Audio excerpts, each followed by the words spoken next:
Salut, c'est Dany, bienvenue sur Bricomatos. Aujourd'hui, on va parler électronique. Mais ça sera juste après l'intro.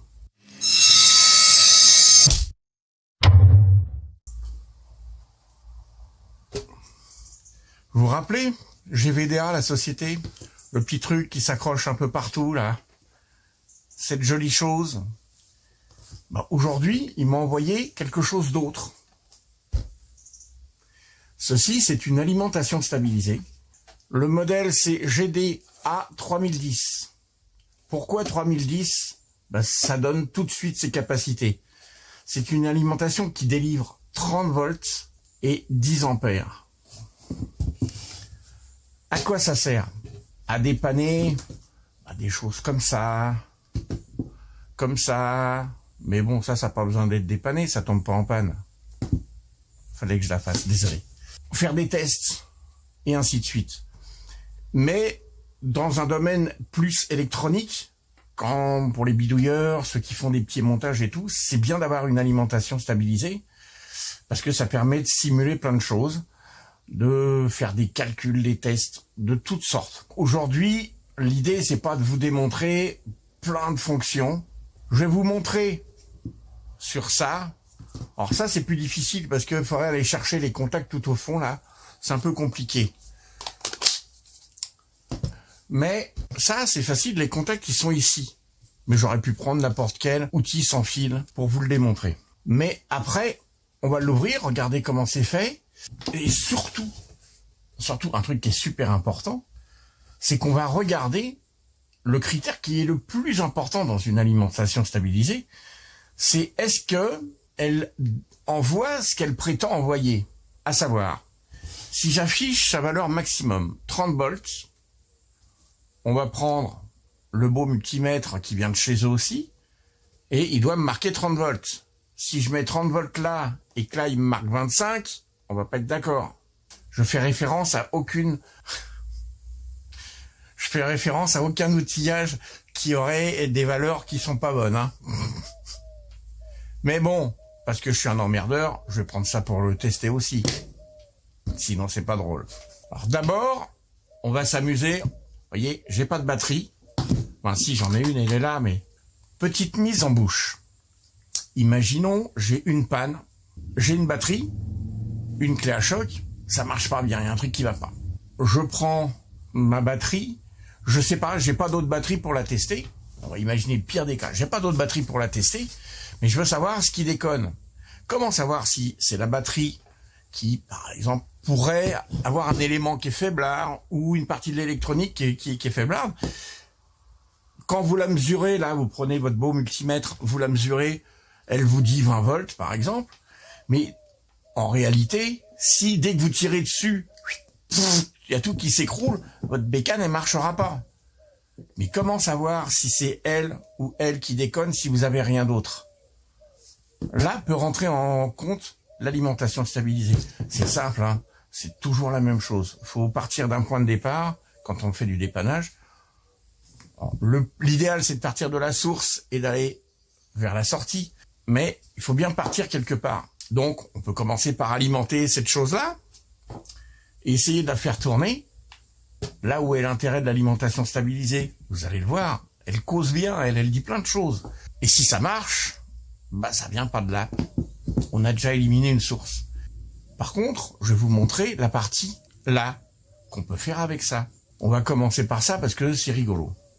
Alors, câble d'alimentation, hop, je fais un monticule pour vous montrer comment ça fonctionne. Alors, on va parler juste un petit peu de toutes les commandes qu'on a. J'ai toujours pas enlevé les trucs, j'aime pas enlever les protections tant que c'est pas utile. Nous avons un bouton de réglage du voltage. Vous allez voir, il est pas mal, il est intéressant parce que ces deux boutons-là ont en même temps une fonction de validation. Vous allez voir à quoi ça sert. La tension, l'intensité. On a 3 bornes de sortie, une terre, une borne plus, une borne moins. On a même gadget suprême, une alim, 5 volts, 2 ampères sur une clé USB pour recharger le téléphone quand on filme. Il y a 2 boutons marche arrêt. Le général, qui met en route tout l'appareil, et ce bouton de sortie, en fait.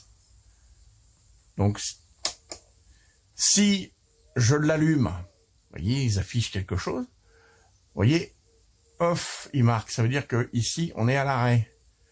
A priori, elle est marquée 20 volts, 10 ampères. On se demande bien pourquoi, tiens, dis donc. Alors, je vous montre un petit peu les réglages. Le bouton de tension, vous voyez, on peut le tourner. Et vous avez vu à la vitesse où ça va, si je dois passer de 0 à 30 volts comme ça, on a le temps de dormir. Alors, vous cliquez une fois dessus, c'est celui-là. Si vous cliquez une autre fois, alors si on va dire que je veux mettre 30 volts, je monte 30. Alors après,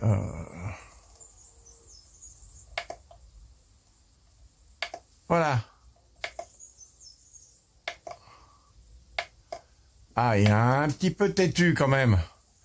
Voilà, 30 volts, 10 ampères. Là, on est au taquet, elle peut pas délivrer de plus. Donc, 300 watts de sortie, c'est pas mal quand même. Pour une alimentation comme ça. Vous remarquerez que elle dit rien, là. Pourtant, il y a un beau ventilateur ici. Bah, là où c'est bien, c'est que tant que la température dedans est bonne, ça veut dire que tout va bien. Donc, le ventilateur, il est là. Je me coupe. Le moment où on va y faire chauffer les étiquettes, le ventilo, il va se mettre en route. Ça, c'est bien pensé. Parce que quand vous êtes électronicien et que vous travaillez toute la journée dans un labo où il y a des petits ventilos partout sur tous les appareils qui tournent, vous avez la tête comme un compteur à gaz à la fin de la journée. Et le gaz, en ce moment, fallait que je la fasse. Désolé. Alors là, on va travailler sur une machine 20 volts. Donc, on va y remettre 20 volts. Donc, on se met là. Clic. On fait passer chaque colonne. 20. Et je la valide. Et voilà, j'ai 20 volts en sortie. La puissance, c'est la même. L'intensité, pardon, c'est même chose. Si je veux mettre que 5 ampères, je mets que 5 ampères. Mais comme je sais pas à quel point notre petite clé à choc peut être gourmande, bah je vais lui proposer de prendre tout ce qu'elle veut au maximum de ce que peut donner mon alimentation. C'est livré de base avec une paire de cordons, pas mal. Voyez, tant que je l'ai pas mis en route, il se passe rien. Hein. Donc, hop, j'alimente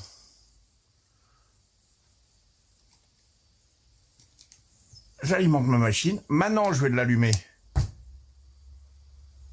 voyez là, elle dit 20 volts, elle dit 0 parce que je tire rien dessus. Et dès que je vais tirer,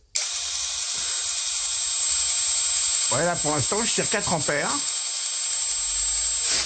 0,4.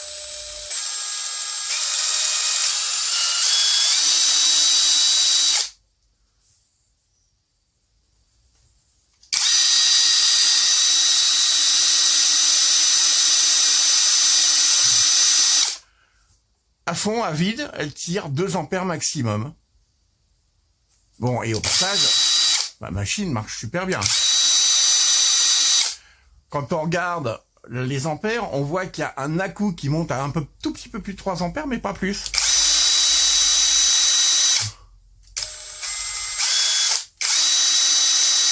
On a une crête à 5 ampères là. Voilà, mais les 10 ampères, on en est loin. Donc ça, c'est un exemple de fonctionnalité. Il peut y en avoir plein. Et l'idée, c'est pas de toutes les tester. Clac, je coupe la sortie. C'est super facile, maintenant je peux faire ce que je veux. Hein. Si je fais des montages, ça peut se toucher, c'est pas grave. On est bien. Donc voilà, déjà, je suis sauvé, je sais que c'est pas ma clé à choc qui est en panne. Elle est pas en panne. Hein. Là-dessus, on est bien. On a tiré dessus, ça ne l'a toujours pas fait chauffer, le ventilateur est toujours à l'arrêt. Bon, en même temps, pour si peu, on va y adjoindre notre copain, le multimètre.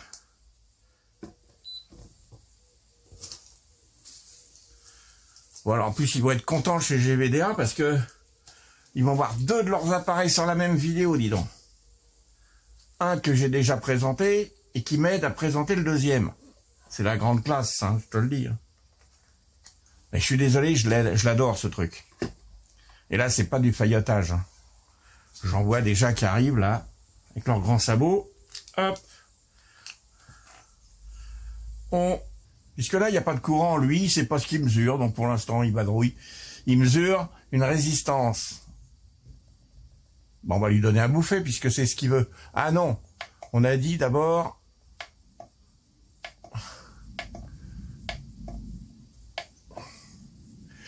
Les fonctions passent bien si vous appuyez juste un tout petit coup. Des fois, ça marche pas bien. Faut bien rester appuyé. Ben, le truc, il est un peu suisse. 30 volts. On va l'allumer. Il doit me dire 30. Il n'y a pas à tortiller.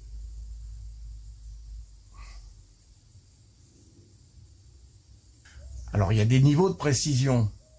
Je rappelle que c'est pas une alimentation à 1000 balles. Donc qu'elle ne dise pas 30, complètement, on est à 29,91. On a 90 millivolts de différence. C'est rien, c'est rien. On va faire un truc, tiens, on va le taquiner un peu.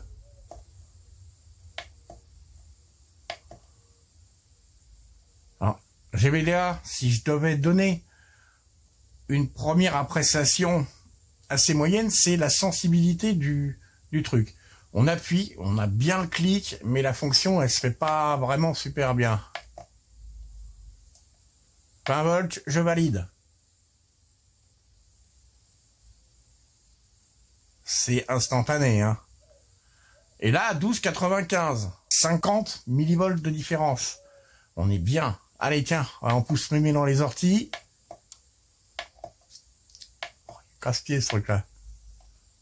10 volts. J'ai dit 10 volts. Et pas 20, 10.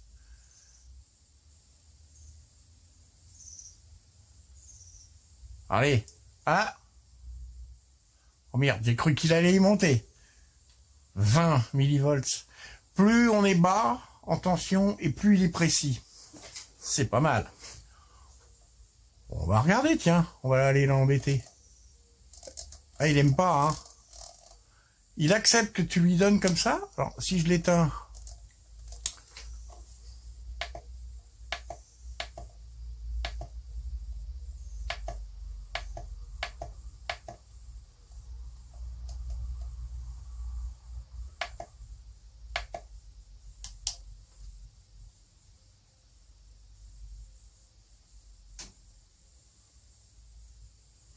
Ah, il donne un tout petit peu plus. Pour 3 volts, il donne 3 volts 0,2.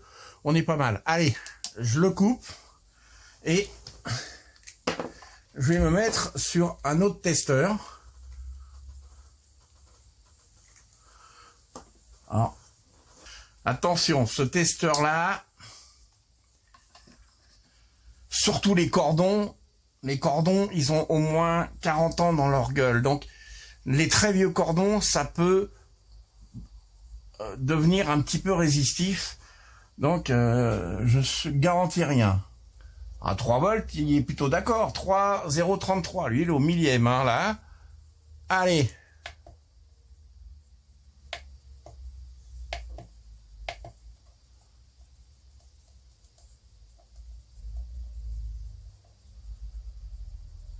« 10 volts.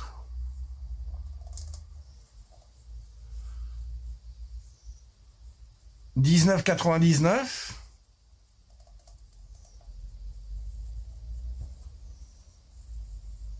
29,97. C'est marrant, les deux appareils sont du même avis. C'est plutôt très bon signe. On va le débrancher. Je fais de la place parce que on va passer à mon exercice préféré. On ouvre la bête. Alors déjà, on a la moitié de la vidéo qui est faite et déjà, je suis extrêmement satisfait de ce que j'ai pu voir.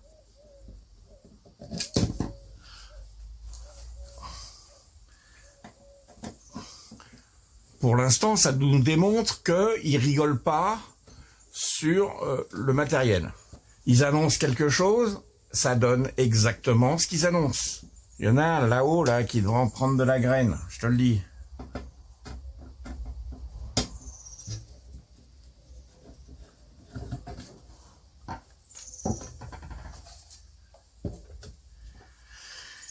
Alors, si on regarde un petit peu, bah, côté finition, c'est pas mal, c'est assez simple. Le porte-fusible, si vous pétez le fusible du 220, il est là.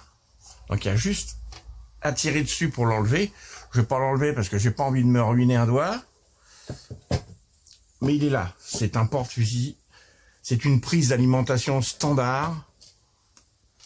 Un cordon du PC, vous le mettez dessus, ça marche. Rien de propriétaire. La sortie, c'est ce qu'on appelle les fiches bananes traditionnelles, elles vont très bien. Je suis pour l'instant entièrement satisfait de ce que je vois.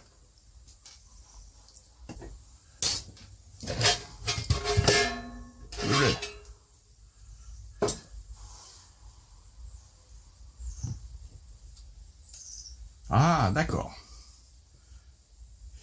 Non, ça fait partie de la carrosserie. Ventilo.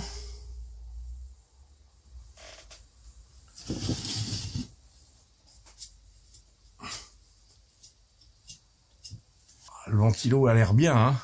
Alors. Et les électroniciens, profitez-en. Regardez ce qu'il y a là dans le bide. Alors, la partie refroidissement, vous avez vu la taille du... Alors, il n'y a pas d'ailettes, effectivement. Mieux, il aurait fallu qu'ils mettent la même platine avec des ailettes de refroidissement ici. On a, pour les éternels insatisfaits bidouilleurs, il vous reste 15 mm pour coller un radiateur à ailettes si vraiment vous avez peur qu'il chauffe de trop. Mais on est bien, on a des condos qui sont sérieux. C'est des 680 micros de 100 volts.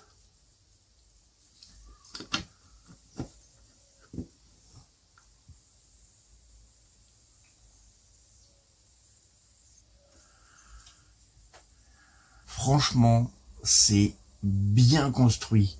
C'est monté comme il faut, pas de thermique. La puissance a l'air d'être là pour une machine qui ne fait que 300 watts. Attention, hein. On n'est pas sur une alim qui fait 50 ampères non plus, hein. Ça rigole pas. C'est très bien fait. Il n'y a rien qui déborde. C'est très beau. Alors la plupart d'entre vous vont dire que ça leur cause pas du tout, mais je sais que parmi vous, il y en a qui sont électroniciens. Eux, ça va leur causer. Donc, je sais pas ce que vous en pensez. N'hésitez pas à me le dire en commentaire. Mais moi, ça me parle bien, ce truc.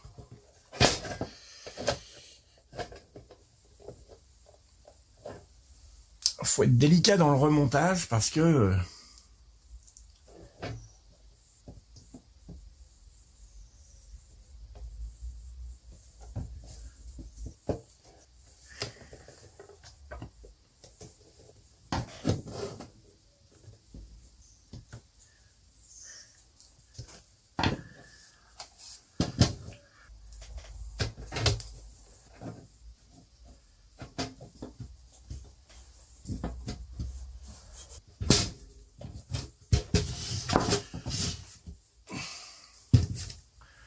Bon, eh ben écoutez, notre petite alim, ben sans déconner, c'est sérieux, c'est propre, ça délivre ce que ça prétend délivrer. Ah, vous voyez, j'ai fait exprès en fait de prendre cet engin-là parce que c'est un truc qui consomme pas mal et on l'a à peine chatouillé la lime, donc elle a la patate. Elle donne ce qu'elle prétend donner. Voilà. Vous avez vu la précision. On est à un tout petit poil de précision, mais ça fait partie des composants.